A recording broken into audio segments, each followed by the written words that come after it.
Bueno, que se dice que en las mujeres, pues sí se desarrolla en la pubertad y en los hombres se encuentra en estado rudimentario. Ajá. Mm. Es decir, tanto los varones como las mujeres tenemos glándula mamaria.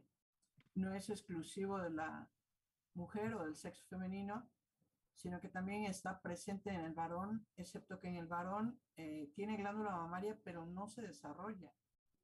Eh, a partir de la pubertad, por supuesto, inicia el crecimiento de la glándula mamaria y en el varón queda así, como comentaba la doctora, en estado rudimentario.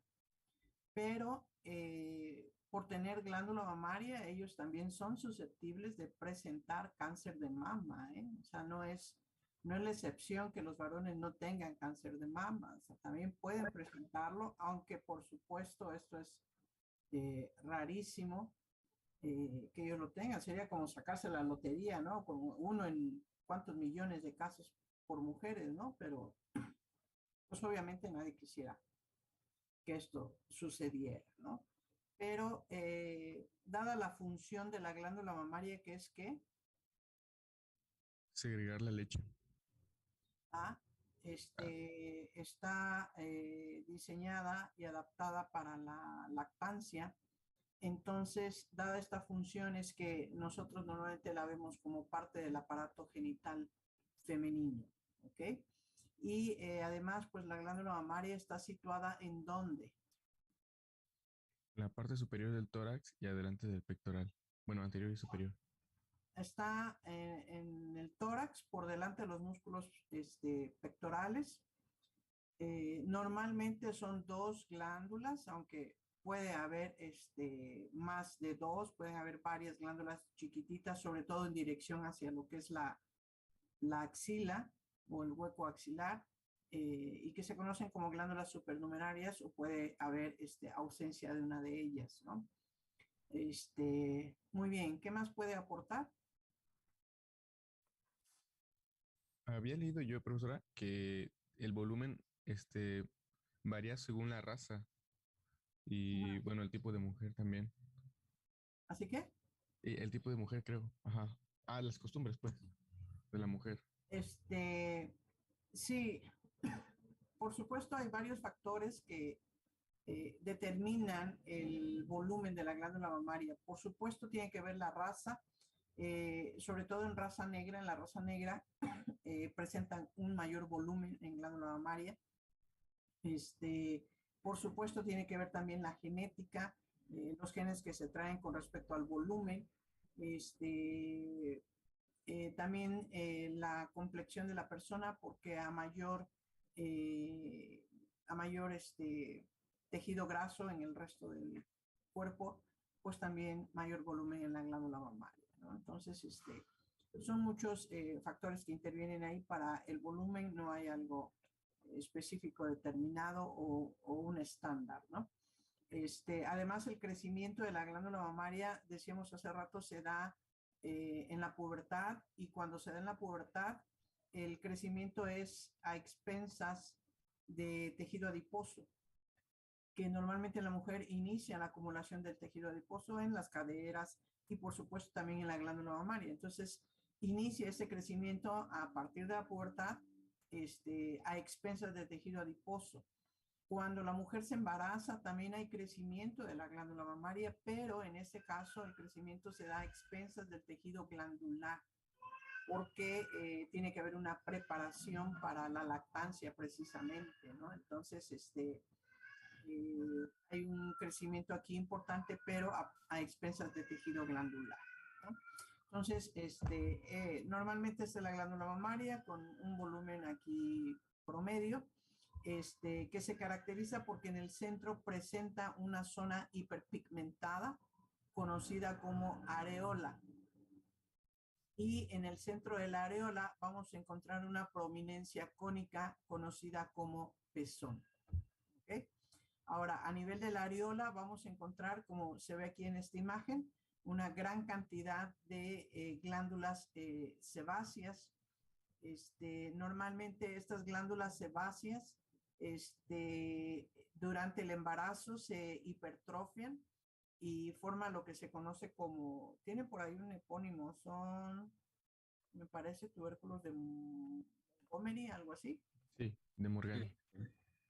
Ajá, que eso no es más que la hipertrofia de estas glándulas sebáceas como preparación precisamente porque esto sucede en el embarazo.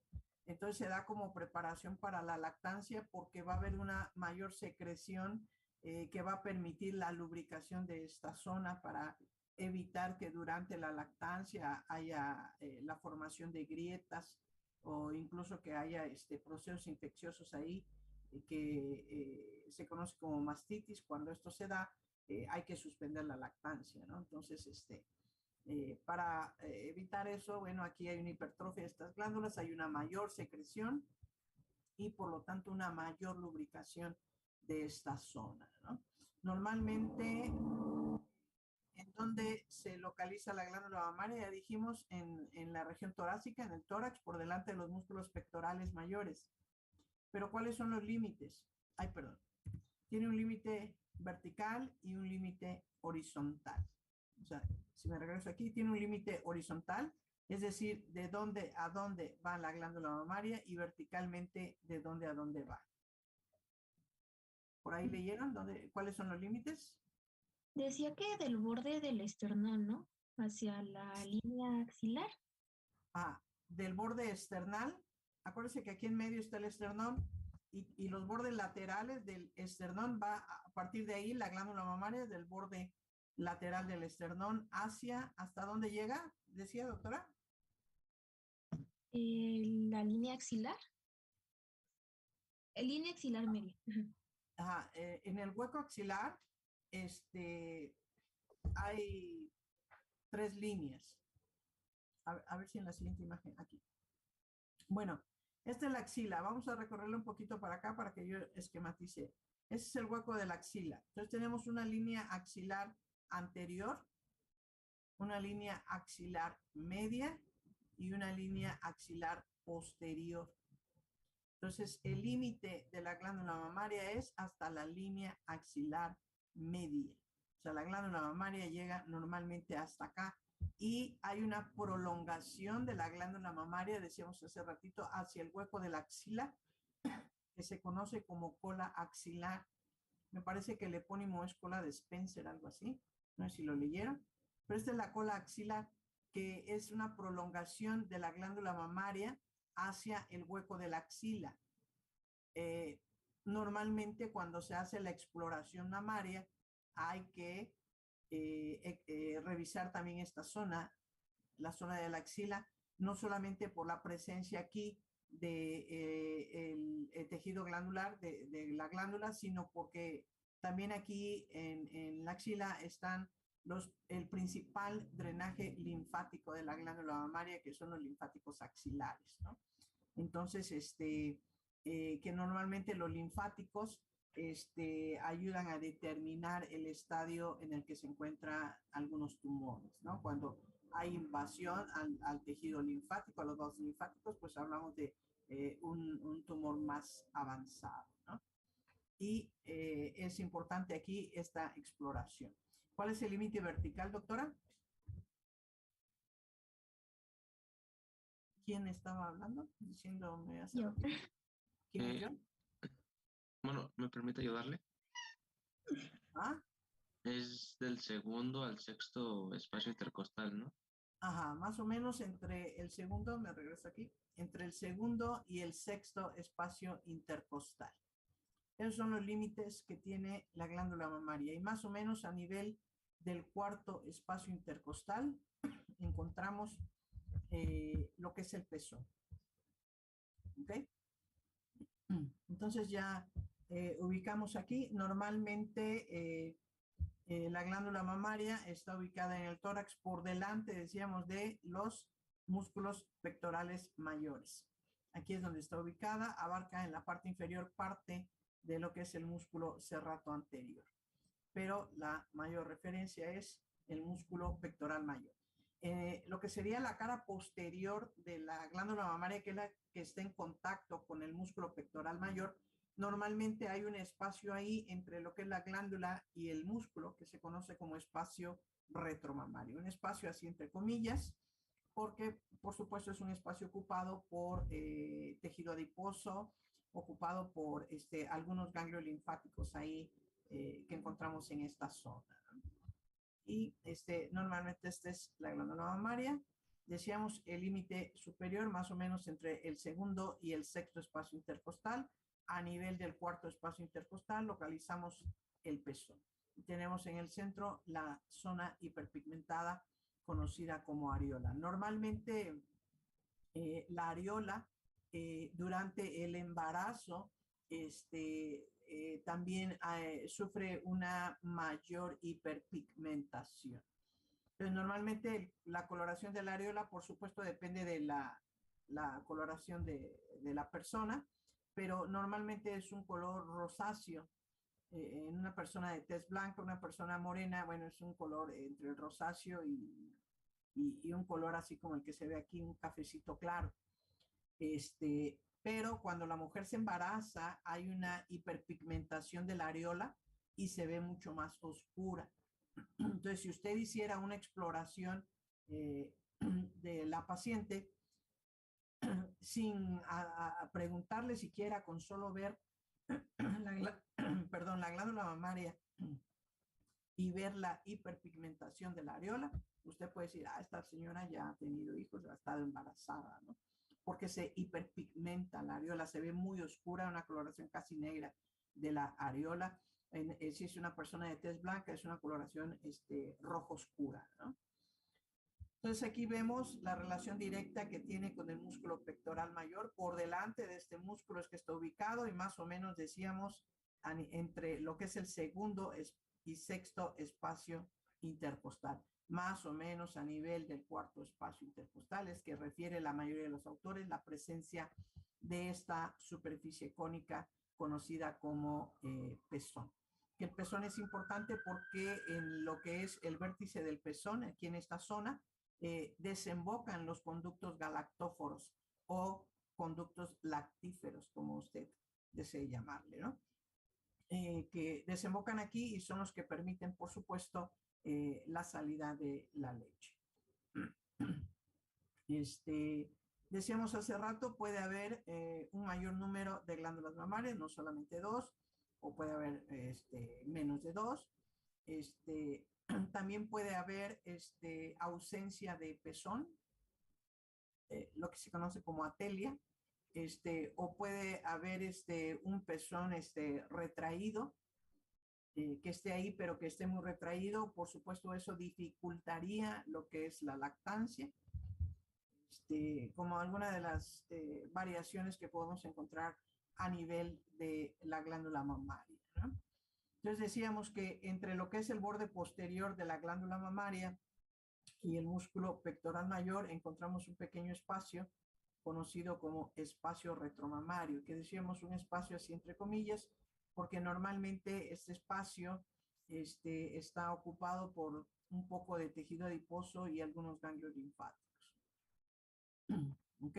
Entonces, esta es la constitución de la glándula mamaria, ¿no?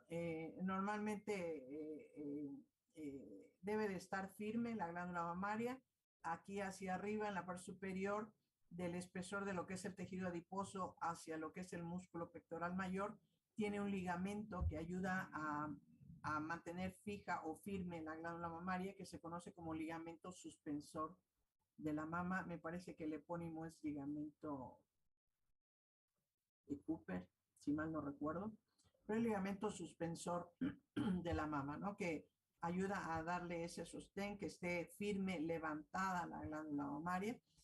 Por supuesto, con el paso de la edad y con el embarazo, con las lactancias, este ligamento se puede laxar, o sea, se hace más oblongo, ¿cómo se dice?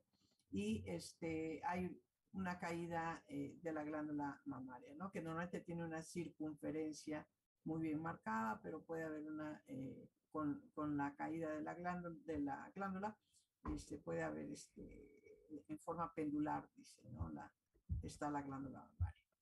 Ahora, ¿Qué es lo que encontramos aquí? ¿Cuál es la conformación? Normalmente, Tejido adiposo. Ah, perdón. ah, sí, normalmente decíamos que encontramos tejido adiposo y decíamos que a partir de la pubertad el crecimiento de la glándula mamaria ocurre a expensas del tejido adiposo, porque se empieza a acumular el tejido adiposo en esta zona, entonces empieza a haber un mayor crecimiento. Que normalmente está en la periferia, el tejido adiposo, y un poco en la parte posterior. Pero en la parte central y posterior a lo que es la areola encontramos el tejido glandular. Y que decíamos, durante el embarazo, cuando hay crecimiento nuevamente de la glándula mamaria, este crecimiento se da a expensas del tejido glandular. ¿Sí? ¿Y qué es lo que encontramos aquí? Encontramos una serie de acinos que van a tener muchos conductitos pequeños que se van astomosando para ir formando conductos de mayor calibre y terminan aquí como conductos galactóforos.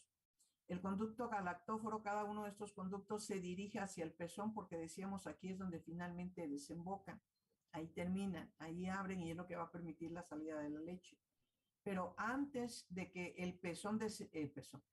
antes de que el conducto galactóforo desemboque en el pezón, hay una pequeña dilatación de ese conducto. A esa dilatación se le conoce como seno galactóforo. Si manejamos el término lactífero, entonces es conducto lactífero, seno lactífero.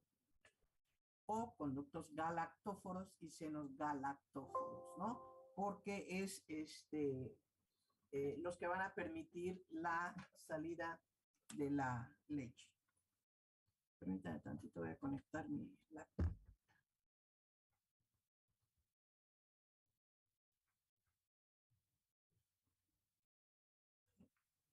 ¿Algo más que ustedes quieran comentar?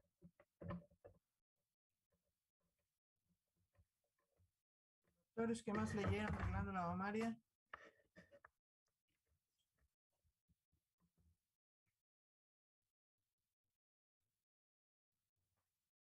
Morales,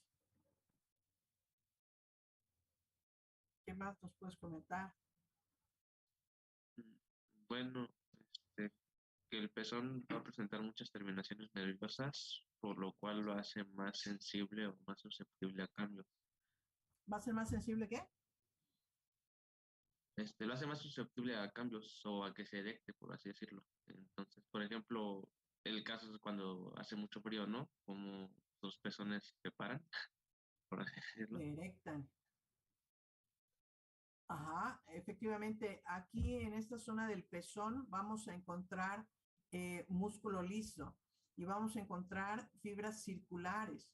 Esas fibras circulares ayudan a la compresión del pezón para cuando comprime el pezón, por supuesto, comprime los conductos galactóforos y entonces con la succión que hace el bebé y el estímulo que está provocando para la contracción de esas fibras circulares permite la lactancia.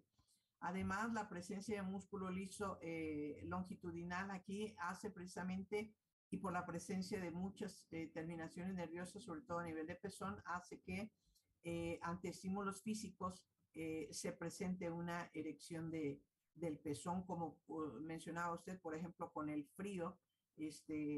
Cuando hace mucho frío, hay es un estímulo físico aquí que produce que el pezón se erecte.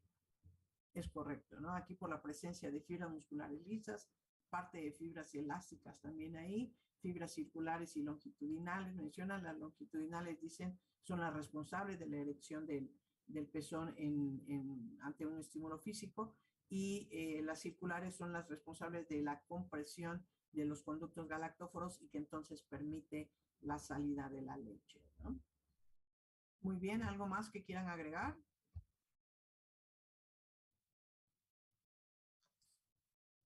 Yo, doctora, nada más que complementar que las glándulas de Montgomery son las que van a secretar el calostro.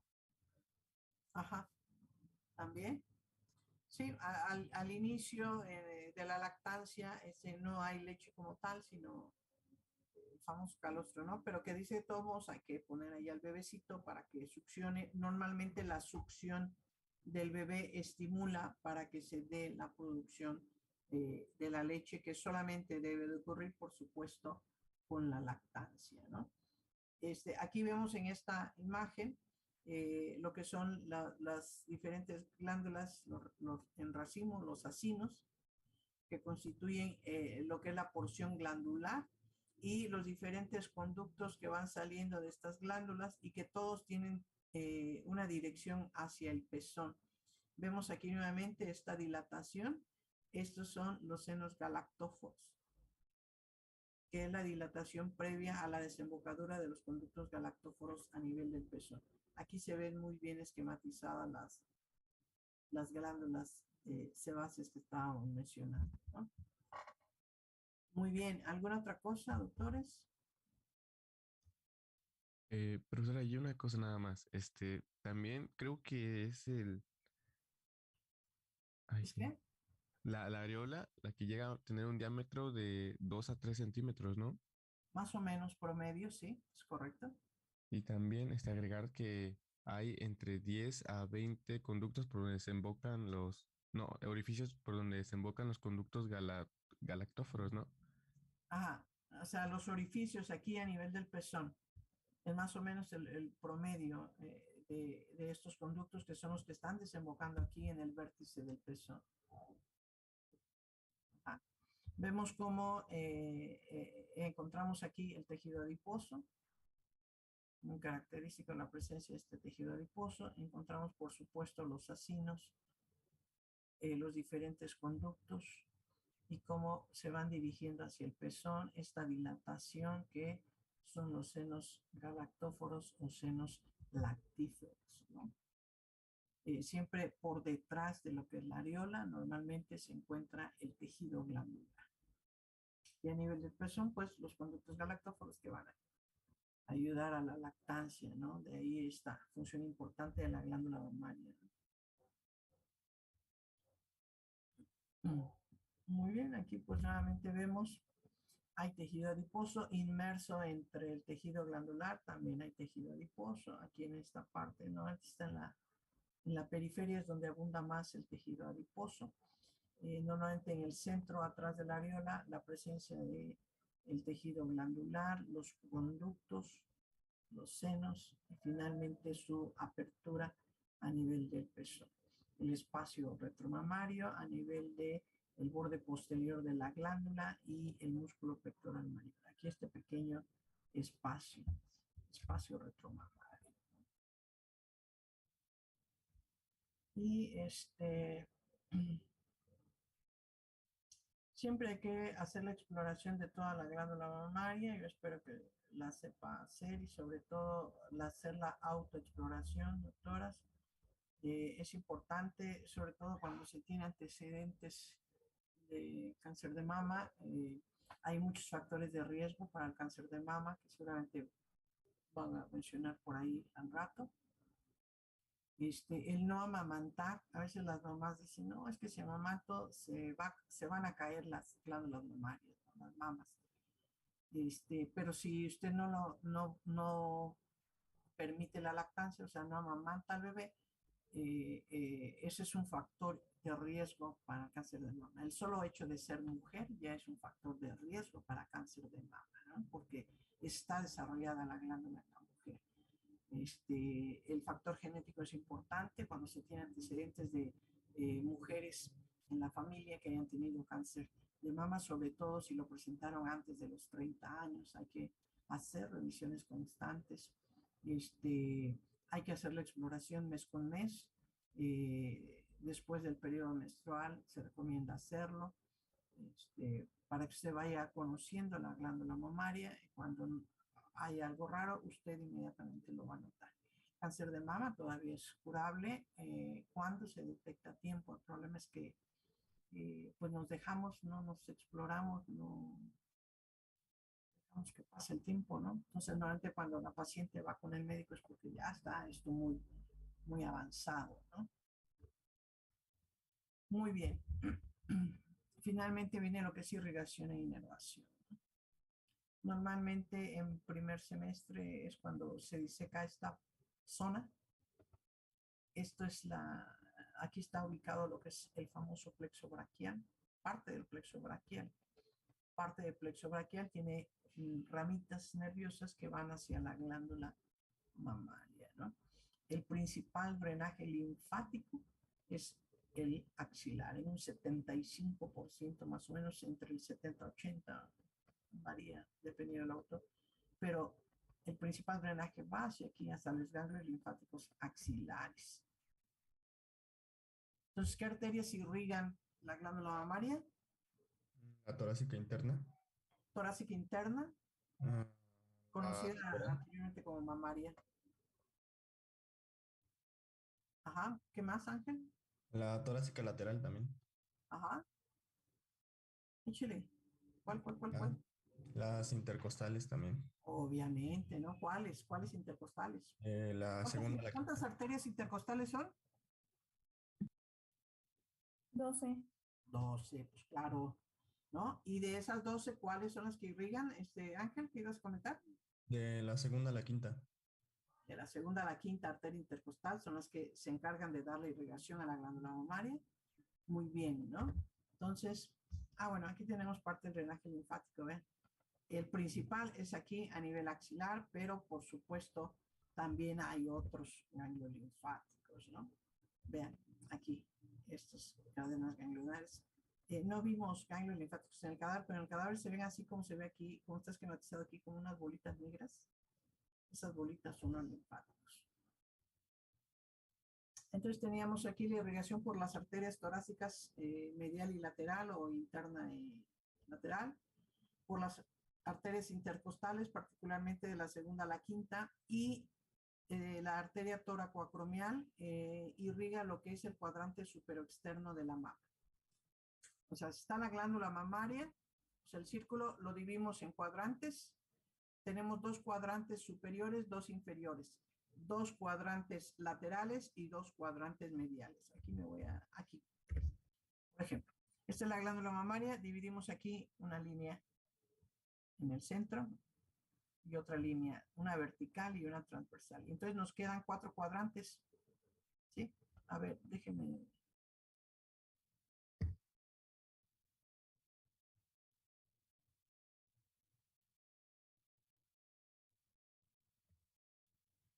Por ejemplo, aquí se lo voy a esquematizar, ¿no? Entonces, vamos a dibujar aquí una línea. Perdón si no me voy derecho. Y luego aquí otra línea. Y entonces ya está dividido en 4 cuadrantes.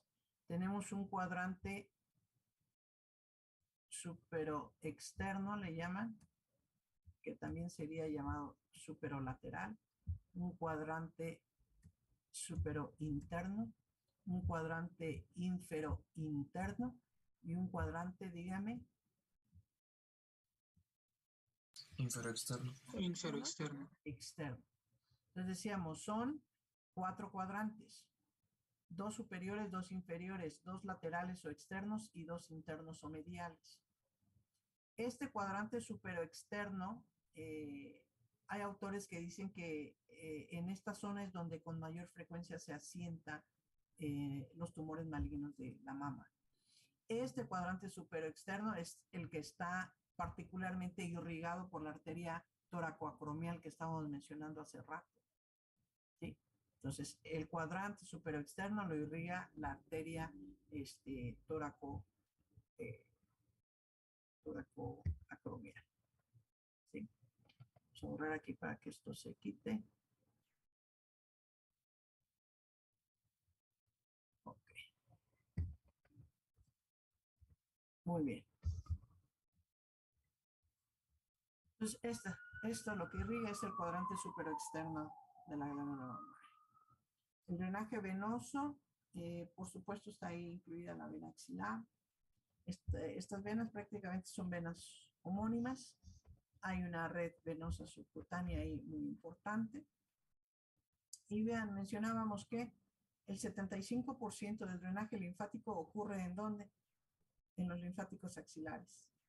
El resto, el 25% restante, está distribuido en los linfáticos paraesternales y los subclaviculares. Y la inervación, por supuesto, tiene mucha inervación la glándula mamaria. Del segundo al sexto nervio intercostal, el nervio supraclavicular como rama de plexo cervical y como rama de plexo braquial el nervio torácico. A nivel de pezón y la areola, la presencia de estos corpúsculos de Meissner y de Merkel, que hacen que sea una zona muy sensible, sobre todo esta zona de pezón y areola, ¿no? Que por ahí ya lo comentaba, no recuerdo quién. ¿Okay? ¿Alguna otra cosa que ustedes deseen comentar? Creo que esto es lo último de aquí. Bueno, Yo voy a exponer usted va a exponer, ¿qué va a exponer? fibroadenomas. Perdón, ¿qué va a exponer? Fibroadenomas. Ok. Yo igual voy a exponer, doctora. Sí, Jorge, ya desde ayer estábamos pendiente con eso. Le damos oportunidad primero a la doctora, Jorge, y luego con usted. Sí, está bien.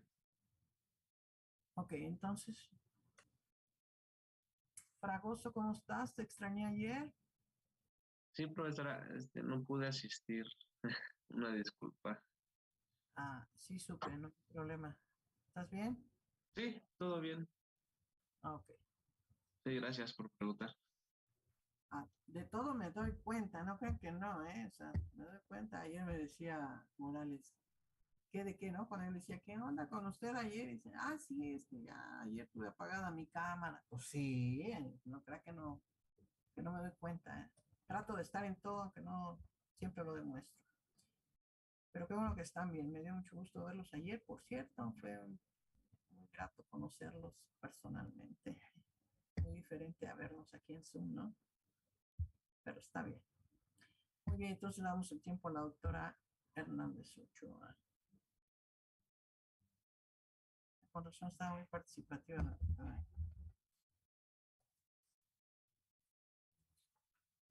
Muy bien, doctora. ¿Sí se escucha bien? Sí, muy bien. Bien. Es algo muy común esto de fibroadenomas. Bueno, pues yo voy a presentar el tema de fibroadenomas. Principalmente, pues, ¿qué es? Van a ser un tipo de tumor benigno que se va a encontrar en la superficie de la glándula mamaria. Está formado por tejido glandular y tejido estromal. Va a ser más